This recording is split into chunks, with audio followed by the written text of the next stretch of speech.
Have you ever been arrested? Caught red-handed or innocently accused? Handcuffed, head held as you squeeze yourself into a cruiser? I have had a run-in with the law. Sitting in the back seat of a car, bawling like a baby, snot rivers oozing off my chin. But I digress.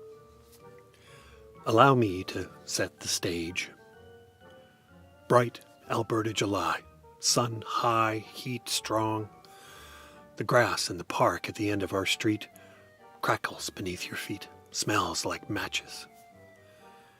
My best friend Robert and I, just barely teenagers, had decided to make a fort. It wasn't our first and most certainly not our last.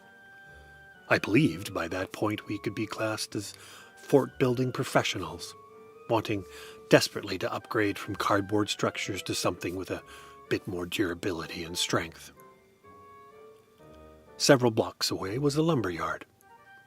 While on reconnaissance, we had spotted several large sheets of plywood that a strong Chinook wind had forced from their stacks and pushed under the wire fence that lined public land.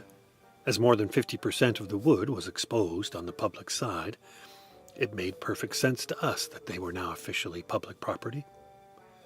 And since we were public persons, decided to take immediate ownership of what was rightfully ours. We slid them all the way out, slipped a sheet each onto our backs, and started the long trek home. By the time we reached the main road, an RCMP cruiser intercepted our path.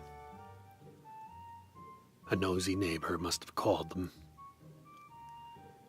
You can imagine the shock on our faces as the constable stepped out of the vehicle and proceeded to inform us that indeed our interpretation of the law was incorrect.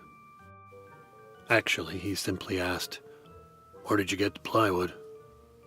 And I answered brilliantly, "What plywood?" Not fully appreciating that I literally stood in the shadow of the sheet in question. He made us return the items to the lumberyard and instructed us to get into the back seat of his shiny car. We felt like felons. The constable was going to drive each of us home and inform our parents personally. A punishment greater than incarceration or solitary confinement in the worst penitentiary. Our parents, that's when the tears and snot began to flow. For the entire trip, we pleaded, begged, practically bribed, but to no avail. Couldn't he just write a letter? We would gladly deliver it. How about a phone call? We each had a whole Rolodex of numbers he could dial that would lead him in the opposite direction. No, he wasn't having any of it. Before we knew it, Robert's house came into view and the car stopped. It was difficult to watch. My friend escorted to his home, the shocked expressions on his mother's face. In truth, we had directed him down the alleyway behind our home so none of our friends out playing on the street would be witness to our shame.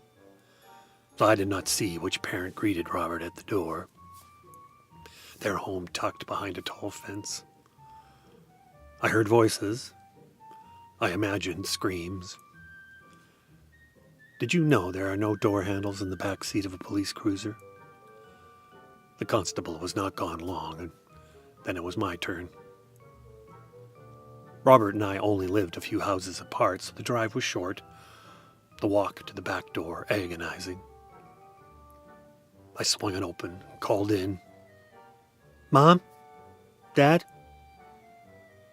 Nothing. Again, but louder. "Mom? Dad?" It was mid-afternoon. They should be home. As it turned out, they had just slipped away to run a quick errand, a note on the kitchen table informing the officer of as much as he certainly didn't believe me. He could wait, but instead crouched down to my eye level and made it clear that he would be back. Maybe not today, not tomorrow. I would just never know. And then he was gone. It took me 30 years to tell my parents. One festive dinner, too many drinks. The constable never did return. We ended up taking wood bits from both our father's collections. The fort was great fun all summer long.